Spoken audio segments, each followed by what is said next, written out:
Comment tu l'as entré? Le garçon vient pas.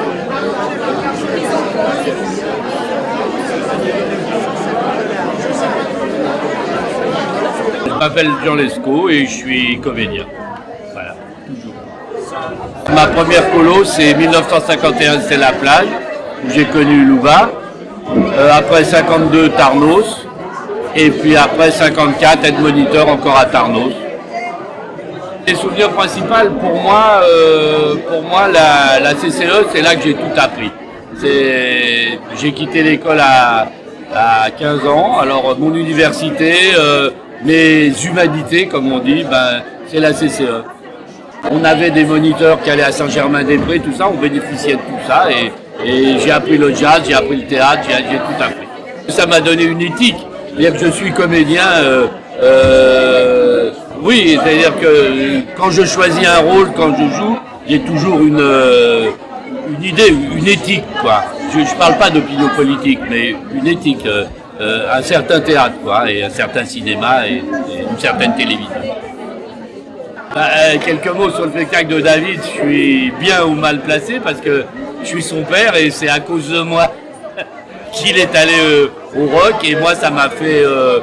je savais pas qu'il avait été aussi touché par ça, parce que nous, bon, à notre époque c'était formidable, mais là il n'y avait plus que le rock, et qu'il ait assimilé ça et qu'il l'ait rendu comme ça, pour moi ça me bouleverse, quoi.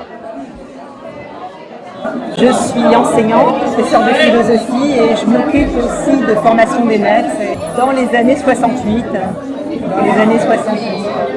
Ce qui est très extraordinaire, c'est que finalement, ça m'a permis de faire le lien entre toute une mémoire qui venait d'avant la guerre, de ce que mon père pouvait me dire de son milieu, de lui qui avait été ouvrier dans les grandes grèves de l'après-guerre au Parti communiste, et puis tous les mouvements qui se passaient dans la société qui allaient se développer après les années 68. Et du coup, ça donnait une trame temporelle très intéressante, que la révolution se passait ici par la façon d'élever les enfants, de les mobiliser, de les respecter, de faire que chacun ait une place où ce qui lui était demandé, c'était d'inventer, d'offrir un cadeau, et que le plus beau cadeau qu'on pouvait donner aux autres, c'était un poème, une pièce de musique, jouer une pièce de théâtre. Et ça, c'était extraordinaire. C'est une utopie qui me venait de très loin et qui reste, à mon avis, après qu'on ait perdu tellement d'illusions, on ait perdu aussi beaucoup de repères pour savoir quel modèle de société, ça c'est resté quelque chose qui reste une utopie pour l'avenir et un levier pour reconstruire la gauche, je crois. Voilà ce que je pense. Ça a une influence décisive, c'est qu'en fait pour moi, ça reste le modèle de ce qu'on doit, comment on doit faire avec une collectivité d'enfants pour à la fois qu'ils soient bien, qu'ils soient très heureux ensemble, créer un collectif respectueux les uns des autres et les aider à s'élever au plus haut qu'ils peuvent s'élever. Et après, je suis devenue enseignante. Alors, c'est pour le meilleur et pour le pire, parce que d'une certaine manière, ça me rend très inadaptée dans le système scolaire. C'est que je supporte très mal toute une brutalité de l'éducation en France, une manière d'écraser les jeunes, de ne pas savoir créer entre eux des conditions pour qu'ils puissent créer une société d'égaux, respectueux et fraternelle. Et ça, mais pour moi, c'est un combat que je mène à l'intérieur de l'institution, et c'est ce que m'a appris la CCE. En fait, moi je crois que si mes parents m'ont poussé ici, c'était pour résoudre une contradiction qu'on n'a toujours pas résolue. Voilà. C'est-à-dire, leur décision profonde, c'est qu'on était français, qu'il n'y avait pas de retour possible. Ça, le problème ne se posait pas. D'ailleurs, j'ai fait un voyage cet été avec la maison du Yiddish, d'où on venait, la Galicie, la partie ukrainienne, désormais ukrainienne de la Galicie polonaise de l'Empire austro-hongrois. Franchement, ils ont bien fait de partir et on a vraiment bien fait de ne pas revenir. Si on nous a amenés là, rue de Paradis, c'est parce que on se retrouvait dans des milieux avec... oui, on était comme les autres, mais on n'était pas comme les autres. Et alors quand même, il fallait qu'on sache pourquoi on était comme ça. Et alors évidemment, on n'avait pas l'éducation religieuse, surtout pas. Ça, c'était la réaction. Les organisations sionistes, pas question, c'était des réactionnaires. Et où est-ce qu'on pouvait être un peu juif en étant communiste? Donc c'était ici. C'est la même question. C'est la même question, juif et communiste, juif et français, les deux trucs. Et la question, je continue à me la poser.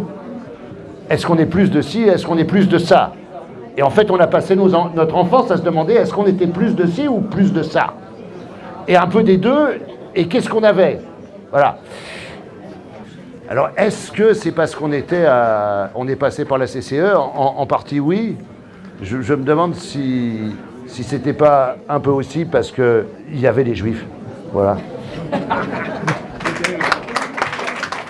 Robert Bobert, cinéaste, écrivain. En 1945, même Draveil qui était la Pentecôte 45, c'était la première réunion des enfants de la CCE. J'ai passé des dizaines d'années en tant qu'enfant, comme colon, comme moniteur, comme chef moniteur. Ce qui était important pour moi, c'est d'arriver dans un milieu où on avait vécu les mêmes choses, la même aventure, douloureuse pour beaucoup, mais en même temps, le sentiment de savoir ce que c'est que la liberté, ce que les autres enfants de ma classe et que j'ai retrouvé à la Libération, j'ai senti avec eux une coupure.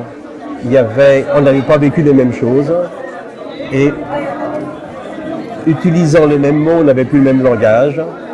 Et le fait de me retrouver avec des enfants qui avaient vécu les mêmes choses que moi, brusquement, ça a été pour moi une sorte de libération. Nos moniteurs étaient des gens qui étaient issus de la résistance, etc. On a été tous admiratifs. À l'époque, un moniteur, c'était quelque chose. Et il reste quelque chose qui m'a nourri pour ce que je fais. Et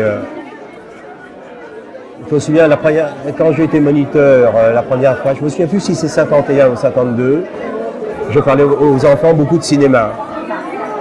Et parce que j'adorais le cinéma, j'allais au cinéma tous les soirs, hein, c'était mon grand plaisir. Sans en faire, parce que j'étais tailleur encore à l'époque.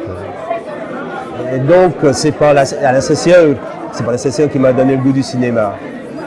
Mais faisant ensuite des films, surtout des documentaires, je me suis rendu compte que des choses qui m'avaient nourri, ce qui m'avait été transmis à ce moment-là, transparaissaient à travers ce que je faisais.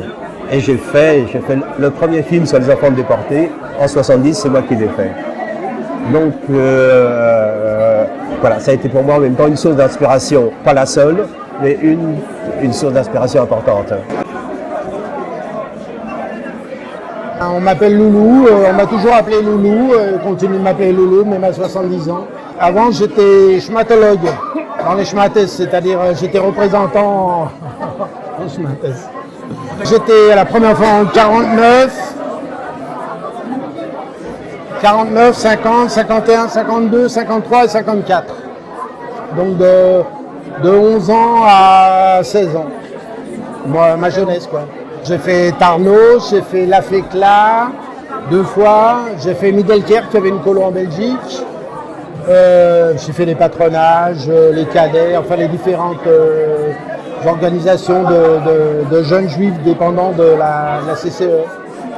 C'est toute ma jeunesse, c'est toute mon enfance, et c'est toute ma jeunesse, c'est ce qui m'a fait ce que je suis, quoi, finalement. L'ambiance, la vie en groupe, je sais pas quoi dire. C'est parce que moi j'étais en colo qu'ensuite j'ai envoyé mes enfants en colo parce que c'était un must, et pour eux aussi, pour mes enfants, c'est les meilleurs souvenirs d'enfance qu'ils aient. Les activités, les chansons, le théâtre, les soirées. Qui n'a pas connu Louba, bien sûr. Camarade avec des airs qui roulaient. Ouais, Louba, ouais, c'était le monument historique de la CCE, Louba. Ouais. On a créé une association des anciens de la CCE depuis déjà une quinzaine d'années et on se retrouve toujours avec grand plaisir. On a tous eu des souvenirs en commun et même ceux qui n'étaient pas en colo avec nous ont l'impression d'avoir les mêmes souvenirs que nous, le même vécu, une espèce de fraternité, d'amitié. C'est sorti de la guerre d'abord. Bon, à l'époque, on était jeunes, on ne se rendait pas tout à fait compte de ce qui s'était passé. Mais ensuite, avec tout ce qu'on a appris, bien sûr, c'est notre bagage commun à tous. Jean-Claude Grimbert, j'écris. J'ai été qu'une fois à Tarnos, en fin de compte. Et il faudrait demander à Jean Lescaut pour savoir quelle année. J'avais joué une pièce de théâtre qui s'appelait Le Roi s'ennuie. Je faisais le roi et on m'avait mis un drap. Et il y avait un peu de vent et j'ai attrapé froid.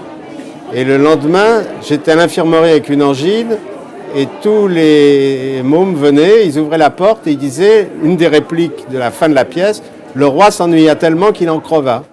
Voilà, c'est le souvenir que j'ai, à part que j'ai pleuré pendant le premier mois. Et un moniteur intelligent a décidé de me nommer chef à la fin du premier mois. Et donc, le deuxième mois, j'ai fait chier tout le monde, mais je ne pleurais plus. Je n'ai pas connu Louba au moment, j'en ai entendu parler et j'ai dû la croiser bien après.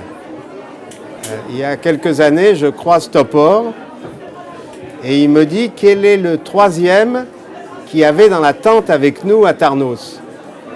Alors je lui dis, t'en cherchais qu'un, mais il faut que t'en cherches deux parce que moi j'étais dans le château, parce que j'étais avec la sécurité sociale, et donc dans la tente, c'était deux autres.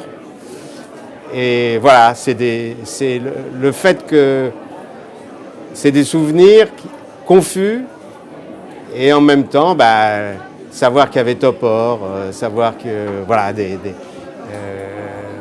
qu'on était mômes là. Et je pense que pour les enfants de déportés, le fait de se retrouver, même si on ne parlait jamais de ça, de savoir que l'un était orphelin, l'autre était orphelin de père et mère, l'autre, voilà, c'était ne plus être seul. Même si on n'en parlait pas, c'était sortir de cette solitude. Et je crois que de ce point de vue-là, avec en plus l'espoir, même fallacieux, et puis une sorte de code de bonne conduite. Voilà.